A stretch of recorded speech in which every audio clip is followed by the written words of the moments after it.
ده الجزء التاني من الفيلم. لو عايزين تشوفوا الجزء الاول تقدروا تشوفوه من علامه الاي اللي هتصرفوا دلوقتي وهتلاقوه في الديسكربشن. يلا بينا نبتدي. وبيبدا الفيلم برايلي وهي بتلعب هوكي وكل حاجه بتبقى فل، بس للاسف رايلي بتاخد مخالفه. فاول ما بتقعد تاخد نفسها فرح بتستغل الفرصه وبتبتدي تحكي لنا ايه اللي حصل في فتره غيابنا عن رايلي. لو مستنيين نقول لكم احداث كتيره حصلت وبتاع، لا ولا اي حاجه.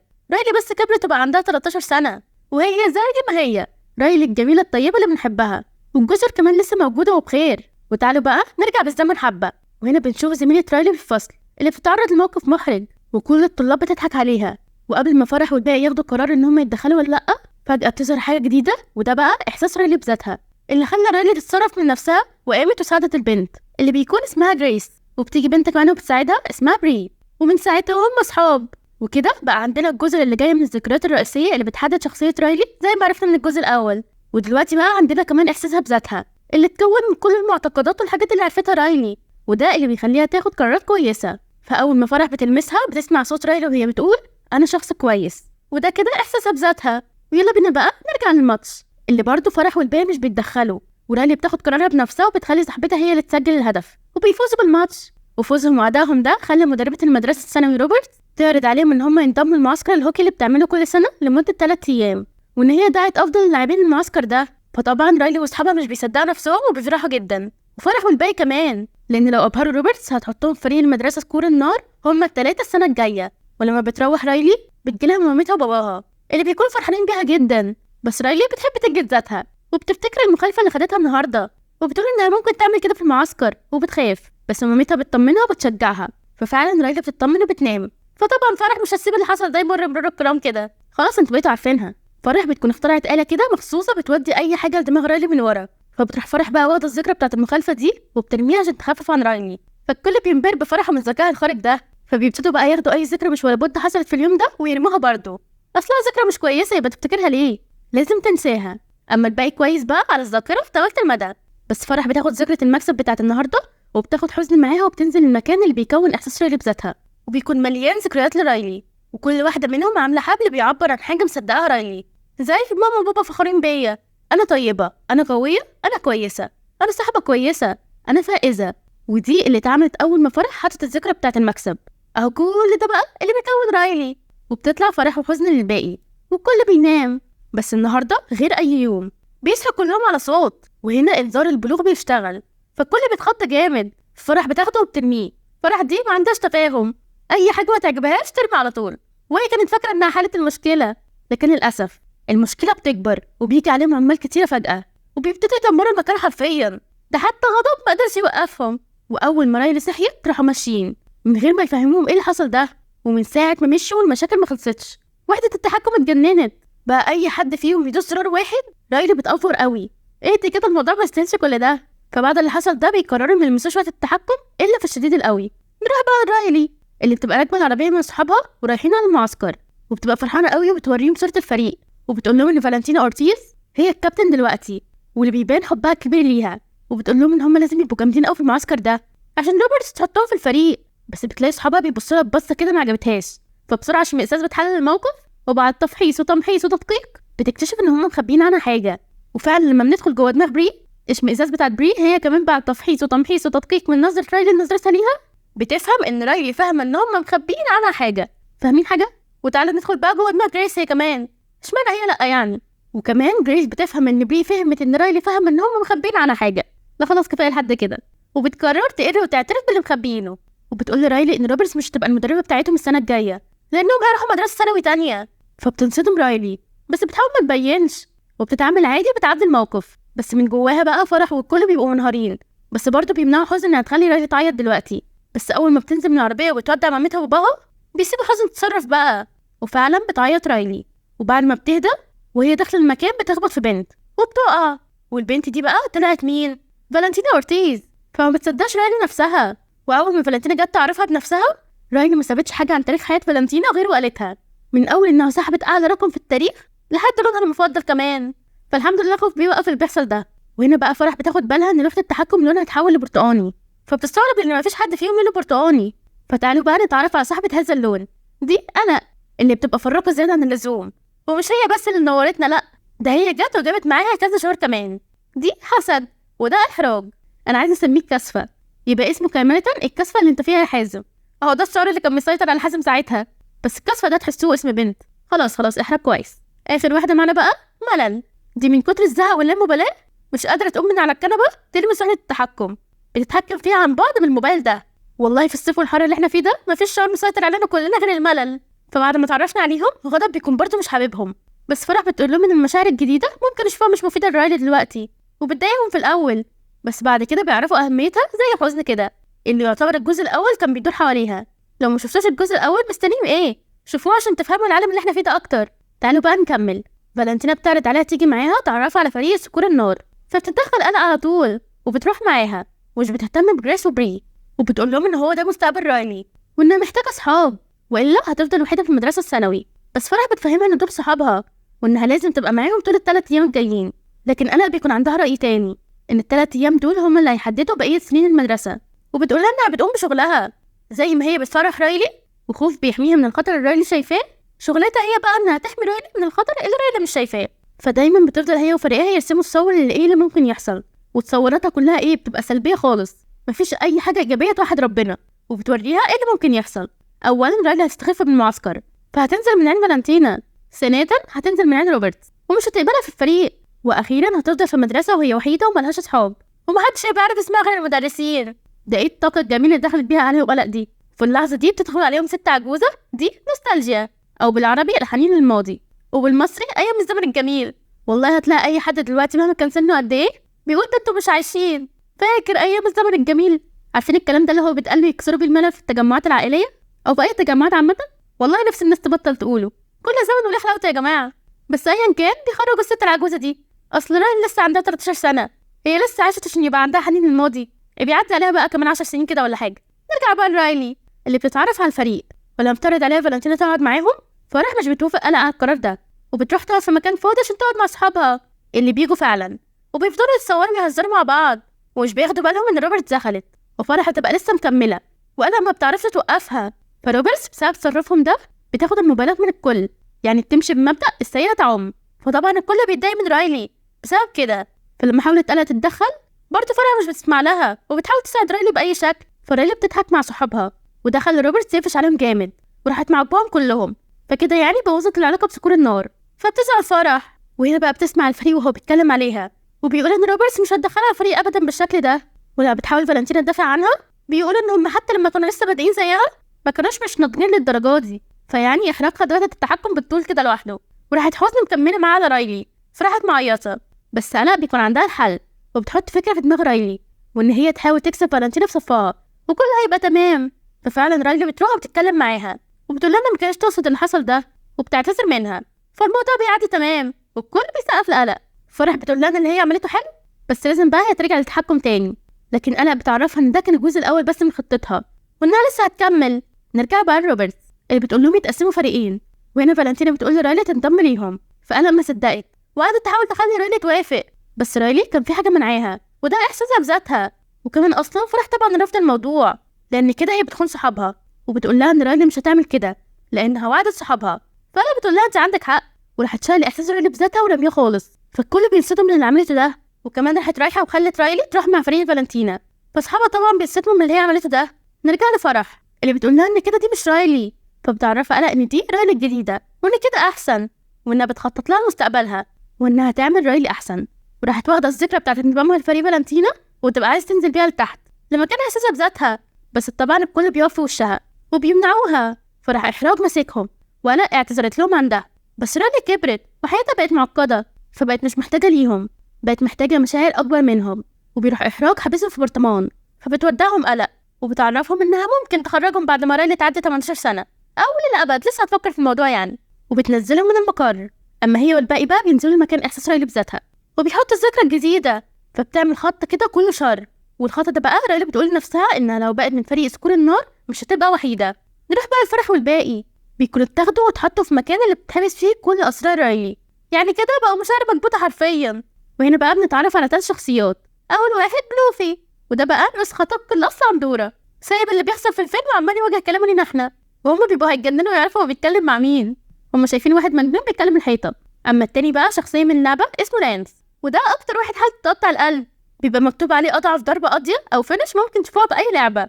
ولما شميزة اديته شوية جرعة ثقة في النفس، حاول يعمل الفينش بتاعه يمكن يعرف يخرجهم، بس كسف نفسه كسفة فظيعة.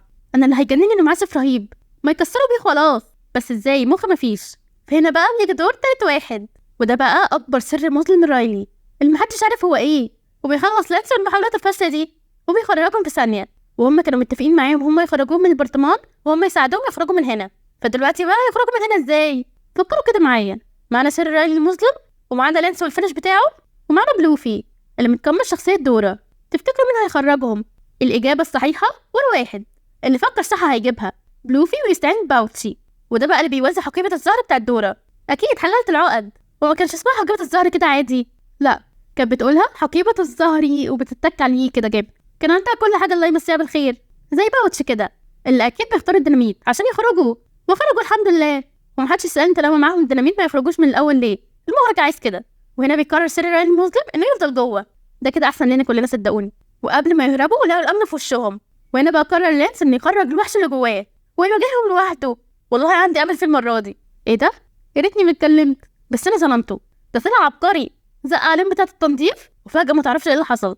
قتلوا نفسهم بنفسهم وحبسوا نفسهم بنفسهم وقفلوا كمان. ياه، ده فعلا أسوأ حظ الواحد ممكن يشوفه. بس بصراحة في أسوأ من كده، فيلم لك اللي ما اتفرجش عليه يقدر يشوفه من علامة الايلاند سيرفر دلوقتي. لما تتفرج عليه هتعرف ان حظك حلو. يلا نرجع تاني بقى. غضب والباقي بيبقوا عايزين يرجعوا للمقر تاني، بس فرع بتعرفهم ان ما ينفعش يرجعوا من غير احساس رايلي بذاتها. فبعد مناقشة فعلا بيوافقوا وبيتجهوا لدماغ رايلي من ورا، وعشان يروحوا لازم يركبوا مركب ويمشوا مع مسار العالي الباطن اللي في اخره هيوصلوا لدماغ رايلي من ورا. وهنا بقى بنشوف ان احساس رايلي بذاتها ابتدى نوره يضعف. نرجع بقى القلق اللي بتصحي رايلي بدري عشان تتدرب اكتر واكتر واكتر. وهنا بنجيلها فالنتينا اللي برضه صحيت بدري عشان تتدرب. فقلق وحسد ابتدوا يخلوا رايلي تحاول تحبب فالنتينا فيها على قد ما يقدروا، وفعلا فالنتينا بتعزمها تيجي وتاكل معاهم، فطبعا رايلي بتوافق. نرجع تاني للفرح والباقي اللي بيوصلوا لمسار العالي الباطن، بس قبل ما يركبوا حزن بتمنعهم، لان حتى لو وصلوا وخدوا احساس رايلي بذاتها لازم حد يكون في المقر عشان يخليهم يسحبوا المقر تاني من الانبوبه اللي هناك. فبيختاروا حسن الاداء المهمه دي وبتديها فرح واقي توكي عشان يتواصلوا بيه معاها، وفعلا بيطلعوا بالعافيه. وهي بقى ايه، تطلع وتعيط، وهم انطلقوا بقى مع الميه. اما قلق بقى بتخطط جامد قوي شخصيه رايلي الجديده، وبتحط ذكريات قلق زياده، وبتبقى كلها احبال شريره زي لو انا كويسه في الهوكي هيبقى عندي صحاب. وبنشوف انها ابتدت تكون شخصيه جديده لرايلي او احساس بالذات جديد من الحبال دي، وابتدت تاخد مكان احساس رايلي بذاتها القديم، والقديم ابتدى يضعف اكتر واكتر. نروح لرايلي اللي سجلت هدف معاهم، وبعد الماتش جه وقت الخروج مع الفريق، بس فجاه كلهم بيقفوا قدام دفتر، ورايلي بتعرف ان الدفتر ده روبرتس تكتب فيه كل حاجه عن كل واحد فيهم، لو كانت عايزاه في الفريق ولا لا، حرفيا كل حاجه. فطبعا قلق وحسد اتوتروا جدا من اللي سمعوه ده، بس بيسيبوه دلوقتي وبيجروا يلحقوا الفريق، وبيفضلوا يحاولوا يعملوا اي حاجه عشان يبقوا شبههم وخلاص. ده حتى لما بيسالوهم فرقتها المفضله، اول لما شافت ان هم بيتريقوا اول ما قالت اسمها، قلق طبعا حاولت تقول اي اسم فرقه تانية يكونوا هم بيحبوها، وراحت سحبوا ذكريات كتير يمكن تلاقي اسم مناسب. ومين موجود في الانبوبه دلوقتي؟ حزن اللي اتاخدت في الرجلين واتسحبت معاهم لجوه المقر، بس بسرعه بتستخبى منهم. لكن رايلي دلوقتي في مشكله، ما لقوش في ذكرياتها اي اغنيه كويسه، فاضطروا الاسلوب مش كويس خالص، ورايلي اتريقت على الفرقه دي عشان تبان كل قدامهم كده. رايلي حرفيا شالت شخصيتها دي وحطتها على جنب ومشيت وراهم في اي حاجه، صح بقى غلط ما بقتش فارقه معاها. المهم انها ما تفضلش من غير صحاب. لا يا جماعه، مش عشان الناس كلها غلط تمشي معاهم وخلاص، عشان ما تفضلش لوحدك، ساعتها هتبقى واحد منهم، ولما تلاقي الاشخاص الكويسه هيبقى خلاص الوقت فات وبقيت انت نسخه من اللي ما كانوش عاجبينك. انا مش عارفه الفيلم ده بالذات يخليني حكيمه ليه، بس عشان فعلا بيقول حاجات بتحصل. ومن كدبه رايلي دي بقى الطريق اتكسر، فبسرعه فرح والباقي بينطوا، والحمد لله مش بيقعوا. لكن فرح بتستغرب جدا لان رايلي بتحب الفرقه دي، بس ده مش وقت استغراب، لازم يلاقوا طريق تاني بسرعه، لان رايلي عماله تكتب وكل شويه حاجه تتكسر، وفعلا بياخدوا طريق طويل. نرجع تاني لرايلي اللي بتعرف منهم ان بكره في ماتش مهم، وده اللي بتحدد فيه روبرتس مين من الطلبه الجداد هينضم للفريق. وفي واحده بتقول لها هيبقى كويس لو سجلت هدفين، لان مفيش طالبه جديده عملت كده قبل كده. فقلق بقى بتتجنن من اللي سمعته ده، وبتاخد كل ذكريات القلق وبتعمل بيهم حبال جديده عشان تجهز رايلي. اما اشمئزاز وغضب وخوف بيكونوا زهقوا فقدوا الامل، وبيفضلوا يقولوا الفرح ان هم لازم يرجعوا للمقر، ومش لازم اساس رايلي بذاتها، او يلحقوا ممكن يلحقوه. واصلا رايلي اللي يعرفوها خلاص مشيت، وبيتخدوا على فرح جامد. فرح بقى بتنفجر فيهم، ودي بتبقى اول مره اشوفها متعصبه كده، حتى هم بيتخضوا من انفعال فرح ده، يعني حتى فرح خرجتوها عن شعورها، وهي بتعرفهم ان هي كمان صعب عليها تفضل متفائله طول الوقت كده، وبتقول لهم ان قلق عندها حق، وانا دلوقتي رايلي ما بقاش محتاجاهم، وبتعيط. فغضب بيمد لها ايده وبيقول لها ان هما مش هيستسلموا. طب كان ايه لازمتها الدراما دي بس؟ وراح اتصرف وطلعهم فوق عشان يشوفوا المكان احسن. وفعلا لقوا ابن رايلي من ورا، ودلوقتي هيتوجهوا ليه. الناحيه التانية بقى حزن احراج بيقفشها، بس الغريب انه بيخبيها ومش بيفضحها. الحمد لله واحد بقى كويس، لان انا هبت منه خالص. فرح والباقي لما بيشوفوا لون برتقاني وهم ماشيين في ارض الخيال بيدخلوا يشوفوا ايه المكان ده، وبيشوفوا انا وهي بتكلم فريها انه يوريها ايه كل الحاجات الوحشه اللي ممكن تحصل في اليوم ده. يعني انا بستخدم خيال رايلي ضدها، ورايلي بتبقى متدمره ومش عارفه تنام من القلق. فرح والباقي لقوا مكان فاضي فبسرعه قعدوا يرسموا حاجات ايجابيه ممكن تحصل، واحراج هنا بيساعد شتت انتباههم وخلى رايلي تفكر في اللي بترسمه فرح والباقي. وفعلا رايلي بترتاح شويه، وهنا بتستنتج قلق ان فرح هي اللي بتعمل كده، وبتطلب لها الامن وبتفضل تسخن فيهم عشان يسيبوا حاجات سلبيه. بس فرح بتتفوق عليها وبتقنعهم ان رايلي محتاجه للتفاؤل، وفعلا بيرسموا حاجات ايجابيه. يعني فريق قلق خلاص سابها الحمد لله، سيبي رايلي تنام شويه بقى. وفي اللحظه دي بيجي الامن وبيجري وراهم، فبسرعه بيمسكوا البالونه وبيهربوا.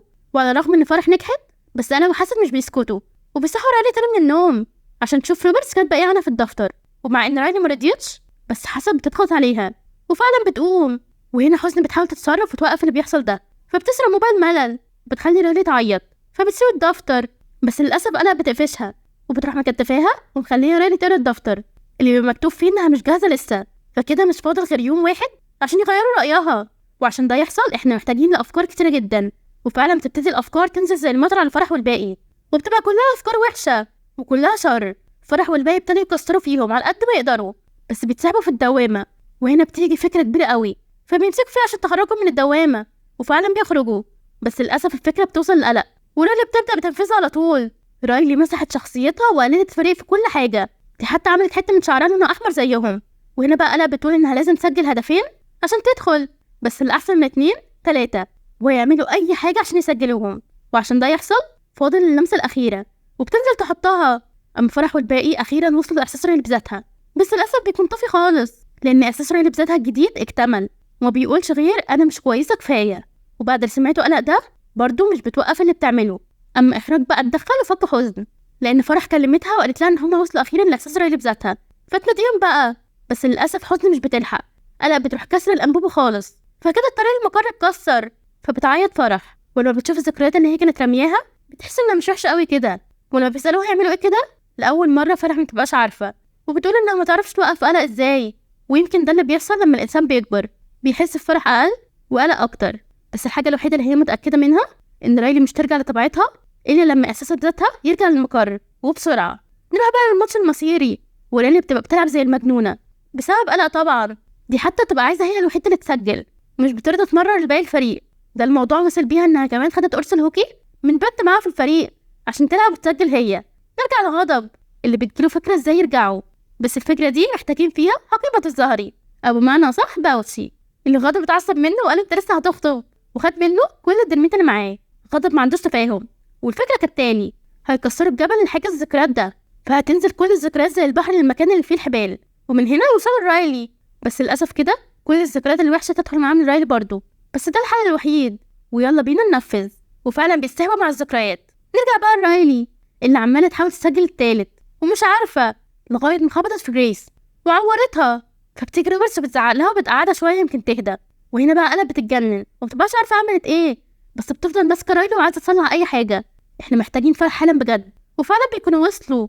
بس الذكريات الوحشه ابتدت هي كمان تعمل حبال، فبسرعه فرح بتطلع يمكن تلحق تمنع ده لان المقر بيبقى مولع. قلق ضغطت جدا على رايلي ومبقاش حد عارف يوقفها خلاص. فاحراج بيحاول يشيل احساس ذاتها ده يمكن يوقف اللي بيحصل، والكل بيساعده. ورايلي مفيش حاجه في دماغها غير انا مش كويسه كفايه. وهنا بقى بتطلع فرح والباقي اخيرا اللي بيفضلوا برضه يحاولوا يشيلوا الجديد ده بس بيفشلوا. الحل ان انا تسيب رايلي في حالها، فبتدخل لها فرح بالعافيه وبتقنعها ان لازم تسيب رايلي، وفعلا بتسيبها وبتعتذر لفرح وانها بس كانت بتحاول تحمي رايلي. وهنا بيقدروا اخيرا يشيلوا الجديد ويرجعوا احساس رايلي بذاتها القديم. بس المفاجاه ان برضه مش بيأثر عليها ولسه احساس الالم مسيطر عليها. فبتفهم فرح ان دي برضه مش رايلي، دي رايلي اللي هي اختارتها بتديها الحلو بس، ولا التانية رايلي اللي انا اختارتها بتديها القلق بس. لا، رايلي كل الذكريات اللي عادت عليها. فرح راحت شايله احساسها بذاتها وسابت كل الذكريات اللي هي كانت رمياها تطلع وتكون رايلي الحقيقيه مش رايلي اللي هم اختاروها. وفعلا لما عملت كده رايلي هديت وما بقتش تقول لنفسها انا شخص كويس وبس من غير ما تواجه نفسها باخطائها. ولا انا مش كويسه كفايه وتنسى كل الحاجات الحلوه اللي جواها. لا، هنا بقى اتكونت رايلي بجد. رايلي بتقول لنفسها انا انانيه، انا طيبه، انا مش كويسه كفايه، انا شخص كويس، انا عايزه اتاقلم مع صحابي بس عايزه اكون نفسي، انا شجاعه بس بحس بالخوف، انا بغلط، انا صاحبه كويسه.